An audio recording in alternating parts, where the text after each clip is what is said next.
Hey robot makers, how are you doing? Hope you're having a good day so far. So, do you want to know how to control up to 16 servos on a Raspberry Pi Pico with MicroPython? I've got lots of tips and things to show you today. So let's continue our journey with Pico Cat, the open source robotic cat powered by the Raspberry Pi Pico and MicroPython. Let's dive straight in. So my name is Kevin McAleer, and it's pronounced McAleer for those who might be wondering how that's pronounced. Come with me as we learn to build robots, bring them to life with code, and have a whole load of fun along the way. Okay, let's get over to Keynote and we can start here. So yes, the session goals today are to get started with our PCA9685 board. You'll hear me talk about that a lot today. That's what one of those looks like. So all these little headers on the top here, it's actually that way up. All these little header pins here are for plugging our servos in. We have on the top there just a little power connector, and we have some pins on the side that we'll get into in a minute. You can actually daisy chain these together. You can have a number of them together, which increases the number of servos. And I've always thought about doing this with, I'll just show you on the back there, we have an in-move robot. In fact, his torso is just there, and that's one of his shoulder parts. His arms are, well, yeah, you can just see his arm just there. That's one of them, and the other one is just laid down just next to that Raspberry Pi Touch there. So I was thinking about using these boards instead of just having like I think it's an 18 mega, yeah, put it down here, the 18 mega, which is the old, this is actually a clone version, but yeah, the old Arduino 8-bit, and you know, that's great plugging it in all to these things, but we can make our life a bit easier if we use something like the PCA9685 board. So that's going to be one of the goals for this session, is to get that connected up to the Raspberry Pi Pico and to our Pico Cat. So I've got him sat just here, ready to go. He's in some helping hands there, just sort of at an angle, so that we can see his things move around. And yeah, we want to understand a bit more about this board, what's it all about, create a little library in MicroPython so we can make this work. That was the hardest thing I found in this little project. There are code snippets out there for previous versions of MicroPython, but not specifically the Pico. So one of the things I had to try and do is marry up the Pico with the standard Raspberry Pi issued MicroPython. I understand that Adafruit have CircuitPython, and they've made it. They've released several libraries for drivers, including that board. But I don't want to use CircuitPython. It's just a little bit of a different dialect. It's not what I would call native. So I'm kind of ignoring that one for now. We might come back to that in a previous session. I have loaded it on other board to have a play with it, but it wasn't really for me. So I'm going to go with standard MicroPython as defined by sort of raspberrypi.org. So you can grab my code. I'll put a link in the description of this video to the GitHub repository.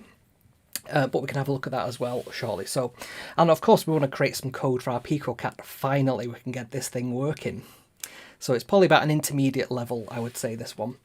So if you like my videos, I want to sort of get this in at the start really, just because if we lose some people along the way, for whatever reason, I've already sort of said this bit. So if you like these types of videos that I produce, give me a like. That makes me know which videos are more popular than others. Hit the subscribe button and the little bell, and you'll know when I go live with a video. I know all you guys who are watching at the moment already know that, who are watching live, but this is more for the people who are watching this on replay. Okay, so I've done that bit. So the PCA9685 board. So we can control up to 16 servos, as I say, with just 2 wires, which is awesome. So it uses the I2C, I2C protocol. It has a connector on the top. Like I said, those little connectors, blocks there for putting in external power, and I'll tell you a bit more about that in a minute, because one of the reasons it took me so long to do this is because I've burned through at least 2 Picos trying to get this to work.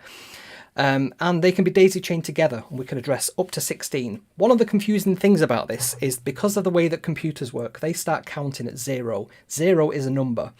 Humans count 1. Computers count from 0. So this will have 0 to 15, and really it's 1 to 16. So just bear that in mind. And there's some pictures there of a previous session that I did on this quite a number of months ago last year. So the only pins you need to have are these 4 pins that we can see here. So these are the ones that sort of stick out on the side here. So from the very top we have the ground, so we're just going to connect that to the Pico and the ground.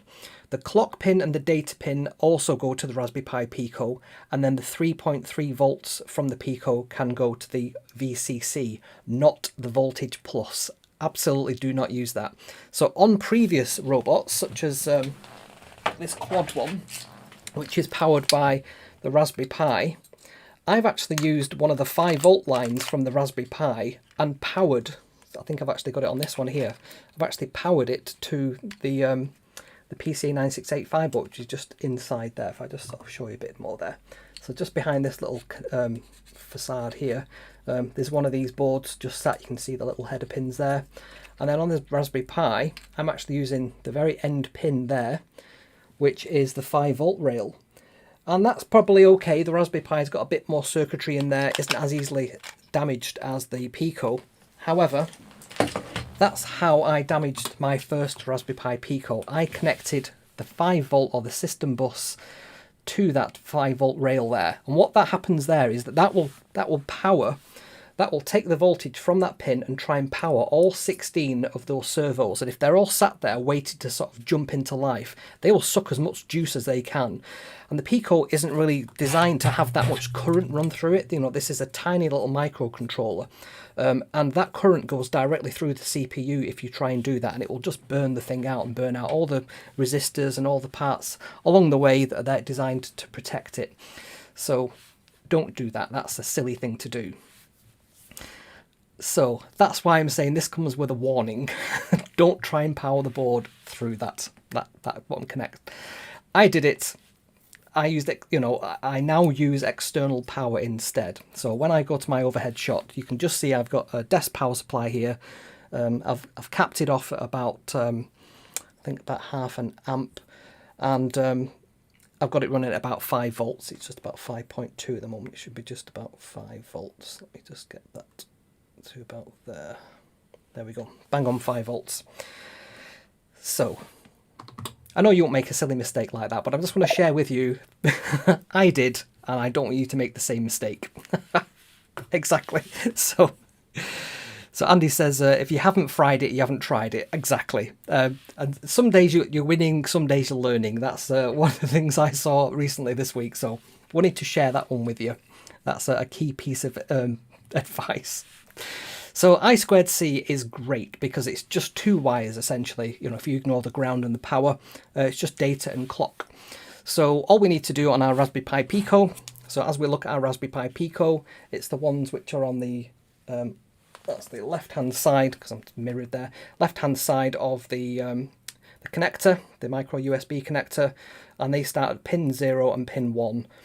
I think they're actually labelled 1 and 2, and then internally, the Raspberry Pi Pico refers to them as GP, like general purpose pin 0, general purpose pin 1. So they're the 2 that we want to use there. We'll get into that in some code in a minute, because the Raspberry Pi Pico and MicroPython are quite smart. If you get them the wrong way round and trying to assign them, it'll go, not having that. They're also referred to as the 0 I2C bus. So you have several I2C buses on your Raspberry Pi Pico, and you know, there's at least 2 on there, so 0 and 1. If you give it the wrong ID, it will also complain, but not in a nice way. It'll just say OS error 5, I think it is. So we'll try that just so you can see the kind of things that come up and how to troubleshoot them. So one of the things that we can do to help troubleshoot our I2C buses, we want to detect things on the bus. So one of the easy ways we can do this is just in the REPL, which is direct on the Raspberry Pi. We'll have a look at that in a minute, the Raspberry Pi Pico. We can type in from machine import pin and I2C, then we can set the data, the clock as pin 0 and pin 1 respectively, and then the ID, and that's which of the buses that we're using, because we can have multiple buses. And then we create an I2C object by saying I2C equals, and then passing all those parameters in. Then what we can do is just say print, and then I2C scan, and that will scan the bus and say to all the devices, let me know if you're alive, and it'll print back a list of devices it's found. So if I just open up my drawer there, I've got, for example, This is a breakout garden from Pi Moroni. Let's go full screen for a second. And you can see on here, if I just get this to focus properly. So this has a number of I2C devices that they've created these nice little sockets that you can plug things into. So in fact, that's the way around that it goes. And you can see there that they have the clock and the data pins. So 3 volts, clock, data, ground. And then on the other one there, which is, I think this is a little accelerated gyroscope and compass. Again, that's also got the data clock. So you can have all these things plugged into the same bus, the same 2 wires that essentially go back to your Raspberry Pi Pico, and you can say scan. Now these will all have hardware encoded addresses. Sometimes you can set the addresses on the device. So if we look at our PCA9685 board, just here there is a load of little solder points. I don't know if I can get any closer than that. You can see there it says like A5, A4, A3, A2, blah, blah, blah. So what they are is actually the address. So you can actually set like an additional address number, so you can have all these daisy chains. So you can put another header pin on here and have 2 or 3, 4, 5, 6 of these all sort of connected together with all those servos. So just imagine what you could create with that, like a centipede or something. But that's how we do it. We just put a blob of solder between those points, and that will change the hardware address of this device. We'll scan it in a second and we'll see what that comes up with. So let's get back to our keynote. So that's how we scan the address. We say I2C scan, and that will just return a sort of an array of, or dictionary of objects that we can look through. Now, one of the things that gets confusing with this is bases. So because we're working with really low level devices here, sometimes they return things in hexadecimal, which is base 16. They might return things in binary, octal, or possibly base 10 if the developers thought nicely of us. And that can be quite confusing when you're trying to troubleshoot this. So for example, by default, these are set to address 60, which is 64 in decimal and 60 in octal, I think. So let's just have a quick look.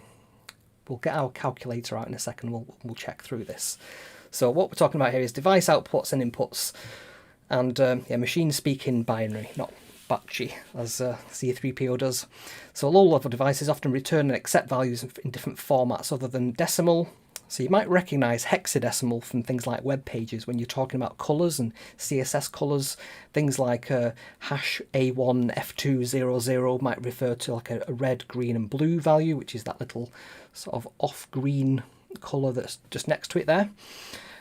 So that's an example of a hexadecimal number. And the reason we use them is because they're divisible by 8, and we can store quite a lot of values in a short amount of space. So we'd have to type out lots of values, and it's not binary, which is horrible to type things out in. So everyone knows base 10, that's what you get taught when you're at school. I'm not sure if any other countries teach anything other than base 10. My knowledge is that we all work in that at the moment. I know back in the day, our parents' generation probably use imperial, so that's sort of base 12, is it? Where everything gets divided by 12, so ounces and inches and things like that. They're all different bases. So, but I think it changes base depending where you are in the system. Anyway, we all know base 10, decimal, digital. So computers store everything internally in binary. They don't care about what number format things are. This is just so that us as humans, when we're programming it, can understand a bit easier what we're working with. So when we write numbers, we use that first column that's on the screen there. We use decimal. You can see there the hexadecimal values next to that. And what gets interesting is when we get down to like the values of 10. So hexadecimal carries on with the extra letters there, so all the way through to F. And then after F, it then becomes the next sequence, so 1 and 0. So we can see there quite a difference in the amount of numbers that you can store in a short string in hexadecimal. Octal is base 8, so that's kind of half of hexadecimal. Again, some systems use that, and you can see there we count up to 7, and then that's where the numbers wrap round. So it's not that we're missing 8, 9 and 10, it's that because of this base and the way that it works, 1 is now the next order of magnitude higher because we've reached the highest number that can be represented in that number system. And again, we get down to 17 and then it jumps to 2. And then we've got good old binary where things are either just ones or zeros. And that's how you imagine numbers being stored in the computer. Now, depending which manufacturer has developed the chip, it might even not be stored like that. There's a thing called 2's complement where you switch over the end 0 to the other side, and that was to get around sort of copywriting issues back in the day between companies like Motorola and Intel. So they could talk about big endian and little endian depending on where the end number is stored in that sequence, but I digress. So you can see there we've got lots of different number systems, and what we're interested in there is probably the hex one for what we're working with. So how do we represent these numbers in Python? So it's all to do with the little prefix. So if we want to store a number of 2 in our variable a, we just say a equals 2. Same with number 7, that's still in base 10. But if we want to store something in octal, so say we've got the number 1, 2 there in octal, which is actually number 10. Remember, we don't have those extra numbers in the octal system, so it looks like a higher number than it actually is. So the way that we store that in the variable is we say a equals 0, and then we have a little o, and then we have the number that we want to store in octal. So similarly there, if we wanted to store the number 1, it would be a equals 0001. Now for hexadecimal, so you might recognize these types of numbers from things like web pages. So what's really nice about hexadecimal is you can store an entire byte in one character. So we can put up to 255 different values in a single letter of the alphabet and represent it like so. So, sorry, 2 letters of the alphabet. So if we want to store in our variable a the value ff, which is 255 in decimal, we use an x that represents the x in hexadecimal. Similar with AA, the value of that 170, we can store that in our variable a just by doing 0xAA. And then binary, I've not used any of these yet. I've used lots of hexadecimal. I've not seen any octal. But binary, we do 0 and then a B for binary, and then the binary values that we want to store in there, like 0100. And I'll do a different show on binary maths, because you can do some really interesting things with binary numbers that you wouldn't think were straightforward. So you can multiply in things just by shifting all the numbers right or left. So this sort of bit shifting is very quick for computers to do, and also adding numbers together is the quickest operation that any computer can do. So you can actually build the circuitry to doing this quite straightforward on breadboards. There's a guy who's built an entire CPU and graphics card in pure breadboards. It's quite epic. So that's how we store numbers such as that in Python, and we'll be using that, we'll be having a look at some of that very low level stuff in some of the libraries that we need to use. So what we need to do to get this thing working then is that we need 2 little files, one that's called servo.py and one that's called PCA9685.py. We need to store them on our little Raspberry Pi Pico. So we're going to upload that using VS Code. That's the tool I've chosen to use. You could use Thonny or other tools as well, but that's what we're going to do. And header pin. So if you have a Raspberry Pi Pico sort of off the shelf, as it were, or out of the pick and place machine, you're going to have to solder some header pins to it. So I did this. I'm getting better at soldering now. So what I find makes for a good solder joint is just to get the solder and stick it in some flux, and then just run that across the header pins, just so there's a bit of flux. You only need a tiny amount, but just a tiny amount of flux on each of the pads. And then when the header pin sticks through that, when you apply the soldering iron to that, I make sure the soldering iron touches the pin and touches the pad, and that there's a nice big blob of solder on there, and it'll just go, and you'll hear the flux go and crackle away, and that's how, and you'll see it do a perfect joint. So you don't want to hold it on too long, or you might end up burning the chip out if you're not careful. And I use blue tack. I don't know if that's a universal name for that, but that's stuff that you can stick things on walls with. So that blue stuff. I think that's a trading name, isn't it, blue tack? But I use that just to sort of keep the header pins in place with my helping hands as well, just to sort of grab hold of that. You can just see that in that bottom picture there. And there's me trying to take a picture, solder the thing, and not burn everything at the same time. So, and the thing I found interesting as well, this is why I put tomatoes and potatoes on there, or tomatoes and potato.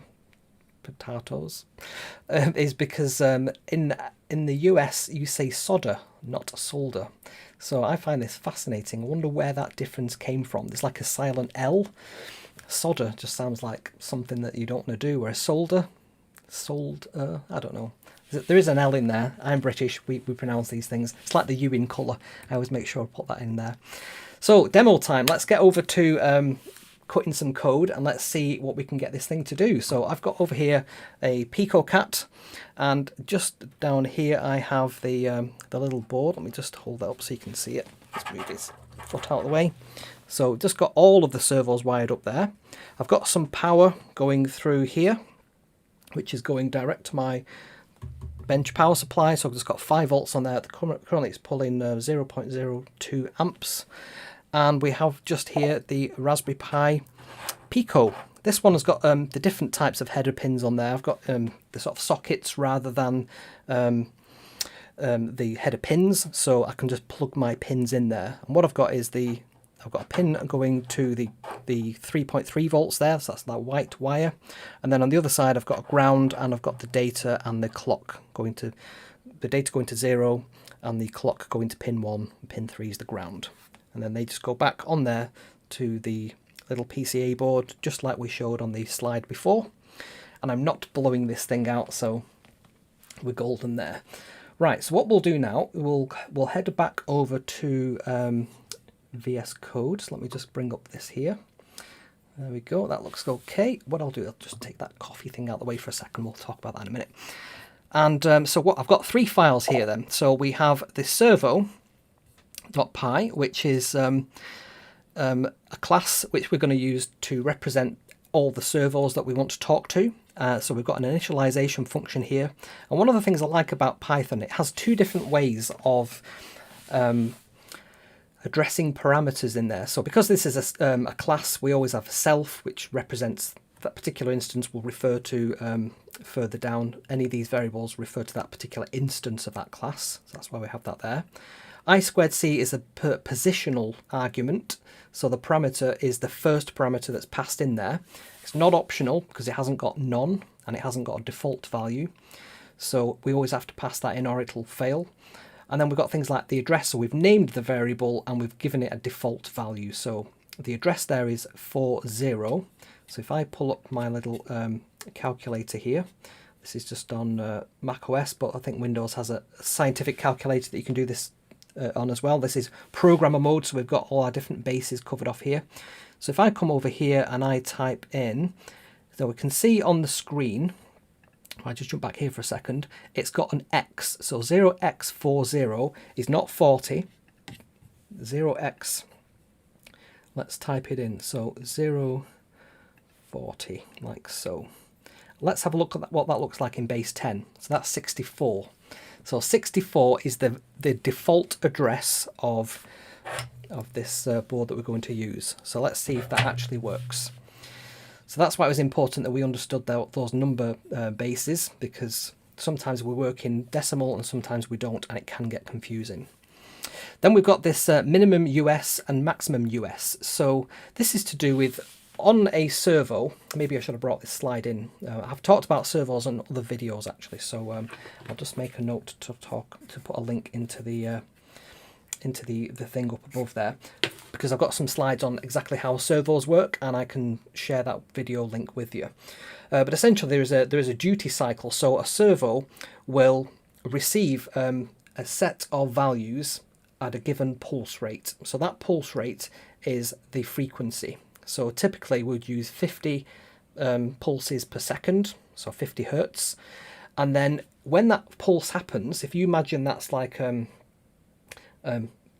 amount of time, the duty cycle is how long is the pulse on for between those points of that pulse. So if it's on for 100% of the time, that's a 100% duty cycle, whereas if it was on for half of that time, that'd be a 50% duty cycle. And servos will turn to a different angle depending on how much of that percentage of duty cycle you give it within that pulse. So that's what this minimum and maximum US is. The US is just how many, I'm going to get this wrong now, is it microseconds or milliseconds? It's one of those two. I can't remember off the top of my head. I'm sure somebody will correct me in the comments in a second. So then we've got some logic on that. Oh, we've got degrees as well, so we can specify what degrees we want this to turn to, which is really handy because we want to work in angles. We don't really care about duty cycles and all that kind of stuff. That's what this class will do for us. So the first thing it does, so Tom says it should be micro. Thank you for that. I will come back to all the comments. I can see there's quite a few there. I will come back to them in a second. So the period of time is the it's not the frequency or the duty cycle, it's a period of time, and then we've got 1 million divided by the frequency. So we are working in microseconds there.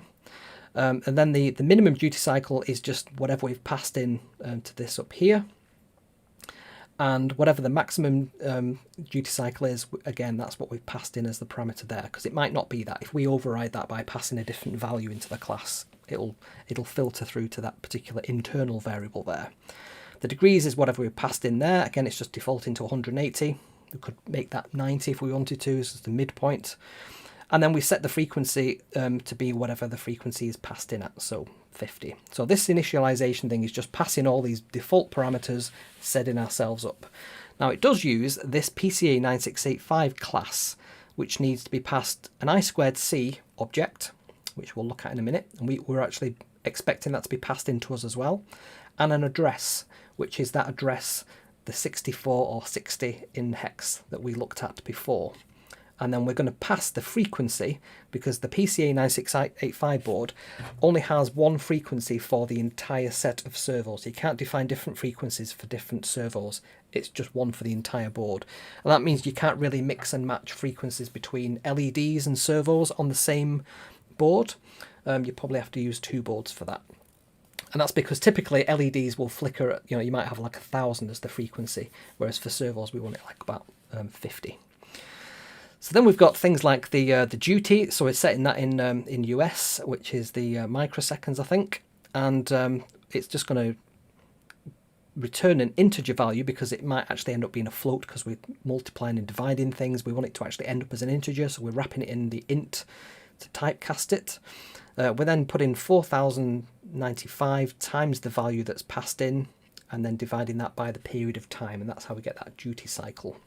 So I wouldn't worry too much about what that means, just trust that that works internally. Now the position, this is quite a useful function. Now I've not written this code, I just need to say this was written by somebody at Adafruit. They've now depreciated, sort of abandoned this code in favour of the CircuitPython variant of this. But all this code works, so I've just left it pretty much intact and just tweaked it here and there to make it work with the Pico. So what I like about this one is what we can pass in is the position. So what we say first of all is what's the index? So the index is which one of these pins do we want to actually address? So which of the 16 pins? So that's what the index is. And then we can pass in either radians, the time, the US, which is microseconds, the duty period, and because we've got radians and degrees and that time on duty, we can pick which one of those we actually want to work in. So if degrees is not none, so if we passed it degrees, then we can set the duty cycle based on that little formula there. If it's been passed in as radians, then we can set it based on that particular formula there. It has to do a bit more math there. If it's in time, then we can pass in it directly to set the duty cycle. And if it doesn't set anything, then we just sort of say pass, just don't do anything.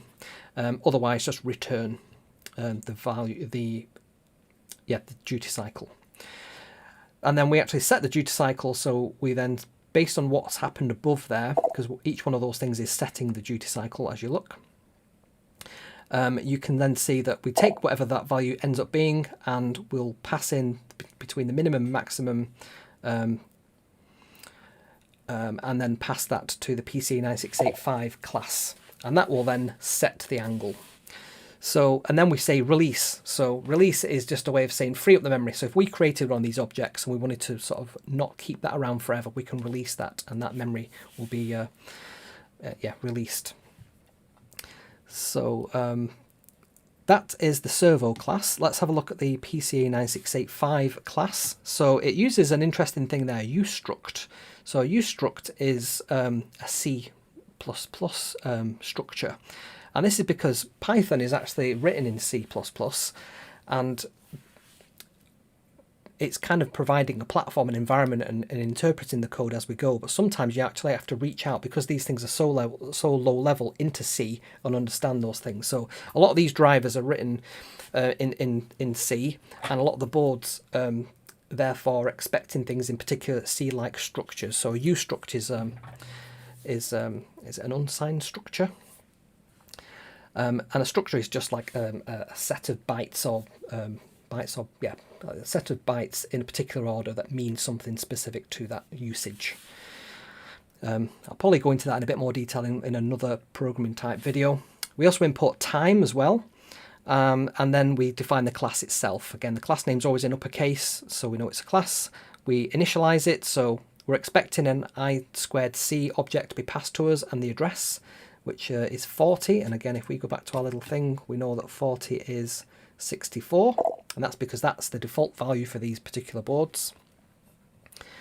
And then we say, right, so the self I2C equals to the I2C that's passed in, the address that's been passed in, we set our internal representation, and then we give a reset to the board. So reset basically just passes 2 bytes to the board. It says 00 and 00. So that tells the board to just reset any internal values that it might have to 0. And then we've got 2 functions, read and write. So they will either write to memory or read from memory from the I2C bus from a particular area in memory. For a particular area on the I2C's available area of memory. So a byte array is just, as it sounds, an array of bytes, and the value there is which of those particular, in that array of bytes that's available, do we want to grab the value, write to it or read from it. And then we've got the ones down here for setting the frequency and the pulse width modulation and the duty. So they're quite in depth. I wouldn't worry about the internal workings of this. These things are really low level to speak to, because when you write these kinds of drivers, you need to know exactly how that chip that's in the middle of this thing here works and what it's expecting. So all these very specific things like prescalers, modes, the sequence of bytes that you need to write in, these are 12-bit, not 16-bit as I understand it. So because of that, in fact, it actually says on the board there, if I can get you zoomed in there, it says 16 times 12-bit PWM. So because of that, we need to convert things into 12 bits. We need to chop off 4 bits at the end. So that's what some of this down here does. It will chop off 4 bits at the end. And then it will pack and unpack the ustruct, which is this structure of bytes. So there's lots of very, very low level stuff going on there that we don't need to worry about. We just need to know that that actually works. So let's get to the sort of how do we test this. So the first thing that I'm going to do, I'm not going to run this just yet. I'm just going to drop straight into the REPL there. And if I get, shall I zoom in a bit on that? Let's zoom in a bit like that. Okay. So what I'm going to do first of all is I'm going to say from machine, import pin, PWM, and I2C, like so. I'm then going to create a couple of variables. So I'll say the data is going to be a pin, and that's going to be pin 0. I'm going to say that the clock is going to be pin 1, and I'm going to say I2C. No, actually, let's do the ID. The ID is 0. And then we'll say, let's create a new, in lowercase, I2C equals I2C in capitals, because this is coming from the machine, from the actual onboard one. We pass it the ID, so we can say ID equals ID. The data equals the data variable that we just passed in. And guess what? The clock equals the clock that we just passed in. And it's not reported any errors there, so we're golden. Now I want to show you something. If we do something weird on here, so if I say that that's actually pin 1 and that the other one, the clock, is pin 0, so I've got my pins the wrong way round, watch what happens when I try and assign that. It says bad pin, bad SL, the clock pin is wrong. It's clever enough to know which pins do what. So let's just set them correctly then, like so. And if I also then set the ID incorrectly, so I'm going to set this to 1, and I'm going to create that variable, it's going to say bad value again, because it knows, oops, on the Pico, which pins are affiliated with which buses. So if you actually pass it the wrong ID, it will complain about that. So if I just go back to 0, and then I initiate that again, have I just created the wrong one there? Let me just make sure. So the data is on that, clock is on 1, and let's pass that in. So of course I've messed this up entirely now. So let me just reset it. So if we just disconnect and connect it again, let's just start from scratch. So from machine, import pin, PWM, and I2C. And we can actually just say I2C equals I2C, and we can just do, these are positional, so we can just say it's the 0th bus. The pin for data is going to be 0, the pin for clock is going to be 1, like so, and it says you can't you can't convert pin to int. So it's complaining about that because what have I done wrong there? Let me just go back to the other way of doing it we know that works. So SDA equals pin 0, clock equals 1, ID equals 0, so I2C equals I2C, ID equals ID, SDA equals SDA, SLC equals SCL. There we go. So that's worked. So what I can do now is I can say I2C scan. What it's going to do, it's going to scan the bus and it's going to return any objects that it finds, and it's found 2. It's found one on 64. Now we happen to know that 64 is the magic number, that's the address of this board. So we know that that's one of the things that it's found there. Not sure what the 112 thing is. That might be another chip that's actually on here, because that's the only thing that's plugged into this thing at the moment. So I don't care about that. This is the 64 one that I'm interested in. So what we can do then, if we look at this little program I've written here, so I've just replicated the first 4 lines of that. And the other thing I've done there is I've said PCA equals PCA9685, which is the class we've just looked at, and then we pass in the I2C object that we've just created. So we could actually do that down here. We could just say PCA equals PCA9685, and then pass in the I2C object, I2C. Let's see if that works. That's worked fine, perfect. And then we can create a servo which sits on that PCA board. So let's just have a look at that. Servo equals servo, and then we pass in the I2C, just like we've done on the other thing. So servo isn't defined. Now the reason that that's not defined is because I've not said import servo. So import, let's say from servo import servo. I can't find that because it's called servos with an S on the end. There we go.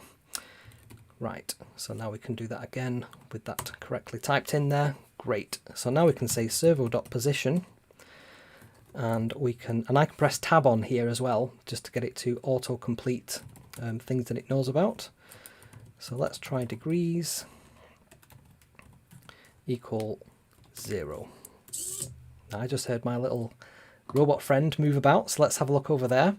So here's our little cat. This is the limb that we're going to be looking at moving here. This is just the I think it's the 0th one in the array of servos that we can move about. And I'm just going to play about with different values on here. So I'm going to come down to my little REPL. I'm just going to bring up that last line. I'm going to set it to 90. You can see that move there. I'm going to now set it to 180 and watch that again. There it's moved again. We can move it back to 90, so here it is again. Oops, I got in the way there. And so on. So we can see that this is actually working. So I had a revelation yesterday when this started working. I know it sounds really trivial and it looks quite straightforward here. But what the story I went through with this is, so I had, I think it might have actually been this particular one I've got on here. So this is a Raspberry Pi Pico, and I stupidly connected up, as I warned you guys not to, the servo power for the on this board, the one that's marked V+, to the bus on here. Not for very long. There was no magic smoke or anything like that, but when I did that, this stopped working properly. And whatever values I would send to that data or that clock pin, I was just getting rubbish. It wasn't working at all. And the other thing that, just to add to this level of problem, I've actually thrown it away, but the other one of these boards, the PCA9685 boards that I was using, I'd plugged in power to the very top and also to the side, and I'd not dialed back on my desk bench power supply the amount of amps that can go through this. So there was some magic smoke that came through one of these. And I was using basically a bad Pico and a bad PCA9685 board. And then I was wondering why none of this would work, because it's quite simple when you know how, you've got the right code to get this working. And I just assumed it was my code that wouldn't work. So I couldn't even get it to detect on the I2C scan. So that was one of the reasons I knew that something wasn't right there, because that was really low level. So one of the ways that I troubleshooted that was to get a Raspberry Pi Zero that I know works really well. And in fact, that was actually driving one of the, I think it's the white one in the background there, which is the, you can see that if I just get out of the way so it can, it's a quad robot. There's another quad there that's got a Pico plug, not Pico, a Zero plugged in. So I knew that they worked really well. So I fired up, you can see on my overhead thing there, I've got a Raspberry Pi 400, and I connected that up as well just to check. And I could see that that wasn't working either. Yet they would work with a known good board. So that's how I knew that I needed, you know, to replace the board. So I ordered a couple more, and that's what I was looking at just as we had the countdown timer at the beginning of the show. So I've got a couple of extra ones of these now. So that means now we can guarantee that these things work as they should. So that was then the next challenge, was to get the code working. So I was looking through the internet. If you Google PCA9685 board, MicroPython and Pico, you pretty much get zero results on that. I think there's one or two people who put videos out there, but they really don't cover it in any kind of sufficient detail that you can replicate it. There's one that just says, like, here's a servo working on a Pico, and it just demonstrates it, but there's no code. And I wanted to see what is the exact code that you're using. So I have that now, and I'm now sharing that with you. So one of my little post-it notes up here is to say, let's go to the website and have a look at that. So if you've not been to smarsfan.com yet, you're missing out there. There's lots of information to do with Smars robots, to do with the Pico Cat robot, to do with the Smars Mini. It'll also have the Crab on it soon, as well as the Pico Cat stuff is filling out. So let's actually go over to that website and have a look, shall we? Because there's some stuff I want to show you on there. So let me just get it preloaded there for you. And so here we go, smarsfan.com. And on the top here, we've got Pico Cat. And in Pico Cat, we've got some information that we want to look at. So electronics, I might make another tab called code actually. So I've got on here about all the different electronic components you need, how to wire them up, what you need, you know, in the way of a Raspberry Pi Pico, and there's the GitHub. So Andy was saying, can you give a link to the Visual Studio code for Pico? There's your link. So it's github.com/Kevin McAleer/PCA9685_for_Pico. There'll be a link to that in the description. And then I've also put on the page, because why not? There's the actual code, beautifully formatted as well by a nice piece of JavaScript. I felt a bit bad actually putting my name to this, because I didn't write this, but I have sort of put them together, and that's a lot of what programming is all about. It's just stealing other people's code that's open source and just banging it together in a format that works for you. So there's the two main pieces, and there's the demo code that we've just run. So pretty straightforward. And then the rangefinder itself, which is going to be very straightforward to get working, because we know how to do that, and we did that last week with our voltage dividers and everything. Was it the week before? Last week, I can't remember. So that was one of the things I definitely wanted to sort of share with you, is that on the website, in fact, if we go back there for a second, that is one of the big updates that I've done, is I've put that information on there. I've not put the build instructions on yet, that's still to come. The modules is also still to come. The parts I just need to fill out a bit more, because that's going to be about these specific STL files, which I've not quite tweaked yet. But all these videos to do with PicoCat are all indexed on there. This one today will be added to that list of videos. They all go to YouTube. And then I've also got, I couldn't resist but design a little logo for this thing. So then I've got all these step-by-step, how do you design this in Fusion 360. So they were actually my notes for the video where we did this in Fusion. So a bit of a screen capture for every single thing and all the different values that we need to do. So I'll finish that off as well shortly. So that's PicoCat. And then next to it here, we've also got Smars Mini. So the midweek video, was it Thursday, I showed Smars Mini, which is these tiny little robots, which are based on the original Smars robot. There we go. And they are absolutely tiny, these things. So they run on the N20 motors. If I just pull out this little board here, you can probably see. There we go. This thing is absolutely tiny. So it's literally just two N20 motors, some little 3D printed wheels, and the wheels are all the same. You only have to print 4 of the same type. Then there's a little motor board. You've probably already seen the video on this, so just showing you the little motor board there. And that fits into the top of our little robot. And then we've got a time of flight laser rangefinder. These things are dead cheap to buy. I would say about just as cheap as the other type, which I haven't got to hand. Those type. They use ultrasound, these use light, these use lasers. So if I just put that back on there, you can see there he's got that little time of flight sensor just in his eyeball there. And it just sits in like so. Here's a version that's got the wires actually connected up there. So what I've not done on these yet is just connected up the little chip, the Tiny 2040.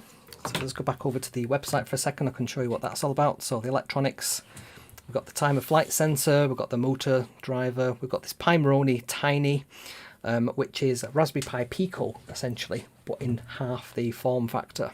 So you've not got quite as many pins on there, but pretty straightforward. So you've got all the details there. There's the STL files. If you want to download this, you can get all the files individually, or you can just head over to Thingiverse and get them all in one block if you prefer. And then we've got things like the little modules. So I couldn't not design something else for this thing because it's so cute. So I designed a little scoop similar to the yellow one that's just behind me, just here. Which is, that's kind of what I based it on. So that's the original Smars, and this is the Smars Mini. I mean, it is that small that it can fit inside the original scoop. So that's a little module there. So that's all available on Smars Fan, so you can go there and grab them. And also the video that we did on the Smars Mini is there too, so if you wanted to rewatch that, you can do. So I just wanted to make sure you know about that, and that's where you can grab the code from today. That's under the electronics tab. Probably not the best place to put it, Kevin. I think we need to put another tab called code on there that's just got the code in it. I might do that as add a code tab. Cool. So that's the one thing I wanted to show you to do with that. We talked about the Smars Mini, smarsfan.com updates that I've done. What else is this? So there's two other things I wanted to talk about. So one of them is just the plug to, if you want to support the show, you can buy me a coffee. You can go to buymeacoffee.com/Kevin McAleer. Quite a few people have done that already. Thank you so much for doing that. That really does help for pay for things like Fusion 360, which is just eye-wateringly expensive, but awesome as well, and also pays for all the parts that I need to buy to put these things together, because I do go through quite a few of them, sometimes not in a way that I would like them to go through, literally burning these things out. So if you got some value out of that and you want to sort of support the show, then you can head over to buymeacoffee.com/KevinMcAleer. And what I might do with that is put on the end of the show people who have generously donated as well. Not the amount, just your name on there, because I think that's a nice thing to sort of show your support, and you get the recognition of that. And then the other thing I wanted to talk about as well was that every Sunday we do go live, we being me in this room, just me and maybe a few spiders, every Sunday, 7 o'clock Greenwich Mean Time. So that might change Easter, because I think it becomes British summertime. We go spring forward, we go forward an hour and then fall back. So yeah, I'll have to change that to BST at some point, which will be really confusing. Anyways, if you're in the left-hand column there, that's Canada and Americas. We have in the middle column there, the sort of EU countries, India, Pakistan, Russia. And on the right-hand column there, we've got China, Australia, and I can think some Russia as well. So, as Tom said, don't forget the robots. Yes, don't forget the robots. So one of the other things I wanted to talk about today was, the other tab I've got here is called Charlie the Cricket. So this is another small robot that I came up against. Strangely, they put the link to all the information on LinkedIn, which I think is a really interesting choice to do that. So this little robot has these weird kind of, there's 3 of them per wheel, but it enables it to sort of grab the ground, almost any different type of let's say territory, any kind of ground, how it undulates, it can grab hold of that. And they're also pivoted. So what I'll do is I'll just play the video, but I'll just mute the sound on it, because I don't want to get any copyright strikes for music. I love the fact that he's got some googly eyes in his door there. 10 points for that. Let's make this full screen for a second. Is that gonna? Yeah, that's gonna work. So we can see on there, he talks about a cute robot. That's all the little 3D printed parts that he's got. There's a bit of a quick build video. Not sure why he's using a drill for that. I think that's a bit overkill. And yeah, he's got a little Bluetooth controller there. It looks like an Arduino is powering the thing. It might be a Nano, but there you go. It can walk on the floor like so, like a little critter. But it can also flex. I like the fact that it can do that. And that gives it quite a bit more of agility. There you go. It's going over his nice green carpet there. But he had to hoover that before he videoed it. These are the things you have to think about as a content creator. So then he's got some books under his little rug, and he's just moving his little arms out so it can grab onto that surface, and it flips over, and it can just scurry off and carry on. So there we go. I also like the fact he's got like little antennas. That's just a nice little detail, very artistic. So hopefully you can see that, and you can see what fun that is. So that's called Charlie the Cricket. So I'm going to print one of these out. That's just too much fun not to do that. And interestingly enough, somebody was talking in the chat before. Was it Brian? I can't remember who it was. I think it might have been. And it was talking about why is it that you never see a microcontroller with the driver board for motors built in. And sure enough, that's the exact one that he was talking about. The baby orangutan. So interesting that that's on there. It's probably just because I've been Googling that particular thing. Anyway, there's Charlie the Cricket. I always like to share these things if I find them, because like these are small robots. These are awesome. So there we go. He gets a free plug for that. He's created 2. I believe there's Charlie the Cricket, and then there's another one, Billy the Beetle, which is like a similar kind of design. I think that's the Beetle one that's just there. But interesting design nonetheless. I like that. So let's have a look at some of the comments here, because you guys have been talking away here, and I want to sort of follow up on what you've said there. So let's get right back to the beginning. So there's lots of people saying hi and hello and so on. Einar is one of my friends from the Live Streaming Pros group, where we learn how to do live streaming like this. So Chris was saying about the DIY Stream Deck. So I was thinking about 2 things when I was playing with that. Where have I put it? Where have I put the thing? I literally had it a second ago. So this little, it's a Pimeroni Pico RGB keypad. So that's it's like a demo thing really. They've not really provided any code with it other than if you plug it in, and you have to have their version of MicroPython, because the driver for this particular set of LEDs they've had to sort of bake into that version of MicroPython, which I think is a bit of a cheat. They should have just written a library like we brought in there. I've not shown you how to upload them. I just need to do that before we end the show, actually, because it's quite straightforward to do, but I just want to make sure we go through that. And yeah, so this can be like a Stream Deck. So a Stream Deck, for those who don't know what we're talking about, if I could just grab this here, this is a Stream Deck. So I use this for doing things like, if I press this button here, it's got a little snow icon on it, I can get snow on my screen, and it's just a way that I can flick between different applications and scenes and sounds and overlays and all that kind of stuff. I can press my little coffee overlay thing there, for example.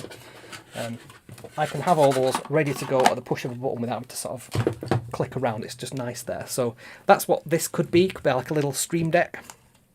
So underneath each one of these buttons is a multi-colour LED, so you can have them any colour that you can imagine, other than black, I guess, programmed in there, and it detects them and can change the colour. So that's pretty cool. I was thinking of one of those, are they called Tonori?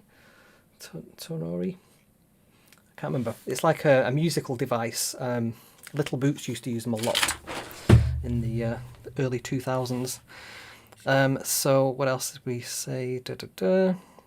So Andy was saying about his name is McIntyre. Yeah, so my name, McAleer, doesn't have the A between the M and the C. And I believe that's, it's like a Celtic name. Anybody that's got Mac means son of. And you'll see this all around the UK, where people with Mac names are either Scottish or Irish. And Scottish names tend to have MAC, well, not always. And Irish names tend to have the MC. And mine has the capital A as well, just to be a bit weird. So small c, the Mac is a sort of shortening of the Mac son of. And it was to do, you know, back in the day when people had, you know, if you were like a blacksmith, you might be called like Kevin the Blacksmith, and that'll get shortened to Kevin Smith, because you might not, you know, that might be only one type of blacksmith in the village that you live in, so Kevin Smith is easy to remember it. And then if I have a son, it might be, you know, Kevin's son Blacksmith, and then the son in different dialects is where you get that Mac from, so McSmith will be an example of that. And then you get these regional variances where they drop certain letters off, and this is probably from the time where, you know, handwriting and people being literate was rare things, and it was only people with money that would be able to write and read. So a lot of these things are sort of hand-to-mouth type existences for people. So they, you know, it's word of mouth. They won't have things written down. So you get lots of weird variances. So my name, McAleer, probably was McAteer at one point, and the T didn't get crossed on somebody's birth certificate at some point and became an L. That's one of the theories anyway. So I believe my family name was Scottish before it was Irish, so, you know, they've clearly moved around a bit. But you'll see that all over between like Ireland, Scotland, and a bit of Cornwall, sort of Celtish names. So just a bit of history for you there. So we've got there, sorry I'm late, we're controlling servos with an external board. What are the advantages of controlling directly to the Pico? So one of the reasons is because you probably could connect 16 servos to all the different pins, a bit like we did when we were talking about on the InMove. On the InMove, you do exactly that. You've got all these extra I/O pins on there, and you can connect individual servo signal pins to each one of them. And you could do the same on the Pico. But why would you do that when you can easily connect these up? And these things are designed for that. So they're designed for the power to go in and to be distributed between all those different servos. And then you can control all of those different servos through just 2 pins coming out there. So it kind of separation of responsibility really on the board. It's a lot easier to sort of, you know, have a separate power, a separate battery providing power to all those different servos, and you've not got to wire that. You can just have 2 wires going from the battery directly into that servo board, and then the Pico can just take its power from there. So that's why I would say it's better to use an external board. It's kind of purpose built for that, and they can also regulate some of the voltages on there. They can make sure it's safe and that you're not going to burn things out. So he was also saying about the base 12 as well, about the when we was talking about Imperial and all the different bases that people know.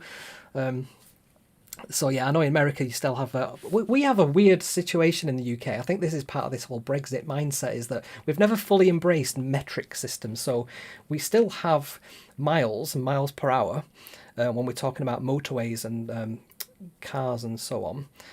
But then we have like if you buy something, some water or something like that, these are all in metric. So part of one of the EU things was that you have to go metric with all your measurements. So we have pints, we have quarter pounders and things like that. People still think in imperial, and a lot of that language has sort of stayed with us. So people still buy a pint of milk rather than 250 or 300 millilitres, whatever it might be, centilitres. So yeah, bit of a mixture there. We were talking earlier about 2's complement and how numbers are stored in binary. I remember this when I was looking at RISC chips that Apple used to use back in the day. That old classic Mac in the background there, I think that's got a 6820 chip in it. So back in the day you had to know the difference about how the numbers were actually physically stored in memory, and Apple had to sort of switch out the numbers at the very end of that sequence of binary numbers because of this endian thing, because of a copyright issue, I believe. So Tom was saying, yes, external board, advantage you control 16 servos via I2C and you only need 2 pins. Absolutely. So thanks for clarifying that, Tom. So Andy was saying US blue tack adhesive putty. Yep, so that's stuff that I use to, when I'm soldering things together, I'll hold it in my little helping hands, I'll get the header pin sort of in place, and then I'll just get some blue tack just to temporarily hold that. And it seems to be alright with heat as well. It doesn't seem to worry about if it gets too hot, it doesn't sort of burn or anything like that. So Tom was helping me out there with, was it microseconds or milliseconds? And we think it's microseconds. Which one's the longer one? Microseconds or milliseconds? I think microseconds is shorter, isn't it? So Peter has apologised for being late. Well, as you say, you can always watch this tomorrow, which is great. And Andy was saying about using int some float fails sometimes for me. That's interesting. I wonder why that is. So is it because the number you're providing in isn't a float?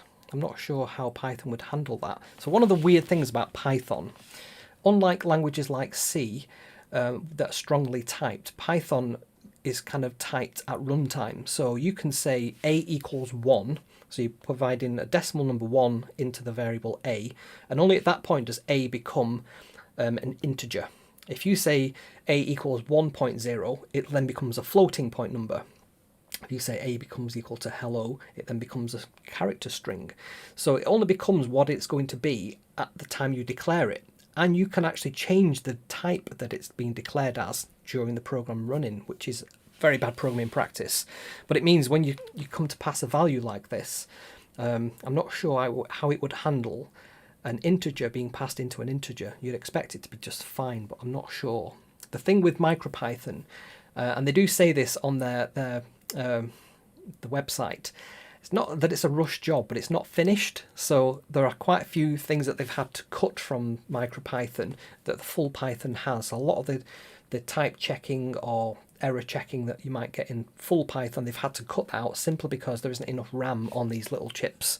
If it's gone, there isn't enough RAM on these little chips to hold all of that and run programs at the same time. So they've had to sort of have some compromises there. That was one of the things I found interesting about that the tiny chip, which I can't even see where that's gone now. It's on the little robot. There it is. So this little tiny chip here, let's see if I can get that to show you, Tiny 2040. That's a Pimeroni version of the Pico, uses the exact same chip. It's just on the back there, the little square. That has 8 meg of flash, whereas I think these have 4 meg of flash. Is it 2 or 4? Which is plenty for running programs, but this has got even more, yet it's in a smaller form factor, and it's got a nice USB-C connector on it. So I'll get that working probably this week, so we can get this little guy running round. So what else we talked about there? So Andy was saying, e.g., if I could not use if greater than until I wrapped the rangefinder. I'd have to see the code for that to understand So you're saying about, could you have the code for the Pico? Yep, so I provided that. If you go to smarsfan.com, you can find all the code you want there under the Pico Cat link. So I'm saying don't forget about the robots. I think that was about all the money that we spend on the show. You can see there I've nearly got Pico Crab working. Now that I've got the PCA9685 board working and all the servo library, I mean, I'm not going to use that for just 2 servos, to be honest, but it's the same library of code for getting the servos working. So what you can't see there is I actually printed 2 of the same crab hand, and one of them is actually the wrong one. It's kind of the mirror version, so I have to print off another one of them. So that's taking a bit longer to come along than I wanted it to. So what else have we got on here? So Andy was saying, I'm Scottish. We went to the island generations ago and came back to Scotland. Yeah, so same, interesting. Yeah, I think you get that with, I think my great-great-grandfather, he died in World War One, I think it was, and he was Irish and had come across to the UK at that point before he got blown to smithereens. So, yes, my family's moved around quite a lot as well. There's the potato famine back in the day in Ireland. People would have moved around if they could because of that, to get away from that. So you get people, and it's quite close to the UK, so you would always get that natural kind of migration in and out of people as well. So my parents did go across to Ireland and find, I think it's Balbriggan. There was quite a lot of my family exist over there, and certainly his father was from that area too. So, yep. Okie doke, so that's everything I wanted to cover off from comments point of view. So the other thing I was going to show you there was the using the correct I2C. I think I went through that one. Sometimes you get this OS error 5, and that's because you're not using the correct bus. So we've gone through that as well. I've shown you Charlie the cricket robot. These are my little post-its to remember. And I've also talked about buy me a coffee, which you generous guys have also done as well. So I think that is pretty much everything. I'm just going to go back to my keynote slides for a second, because next week or next time we'll be looking at continuing the design of Pico Cat, adding that PCA9685 board into a holder onto the Cat so that it can actually stay in place. I love the way that that's been done on the Smars Quad. It's got this nice holding board. It keeps that thing really rigidly in place. So we're going to steal the design from that. We need a battery holder. We need to decide on what battery we're going to use as well. So thinking about using some 18650s, seeing as they're so easy to get hold of, plenty of power in them, and they're rechargeable. We need to design the Raspberry Pi Pico holder for the Cat as well. And then we need to add that PCA9685 library to our Pico Cat code, as well as that servo easing code that we created a couple of weeks ago too. And then finally, we need to do some inverse kinematics. So we can say, place your paw in this particular place in 3D space, and it figure out what the motors need to be to make that happen. And that will help us when we come to balancing the thing automatically, using one of the little balancing chips. I think I've got one just here. So I've got one of the little gyro chips. I think this is NMPU 9250. If that means anything to anyone. So that's the little board that I've got there for that. So that's going to sit atop the Cat and mean that we can balance it, keep it upright. So I've watched. I've joined James Bruton's Facebook group on YouTube. No, not a Facebook group, YouTube group on YouTube. Become a member of that, and he did a video just this week on inverse kinematics. So I'm going to take that knowledge and apply it to our Pico Cat. So that's all I've got for you this week. Hope you've enjoyed that. I've certainly enjoyed having you along. We've got 18 people watching at the moment, which is, I think, one of the highest numbers that we've currently had. So thanks everybody for watching. And if you're watching this on replay as well, just make sure you drop a comment, let me know what you like and what you don't like. And I shall see you next time. So thanks for watching. See you next time.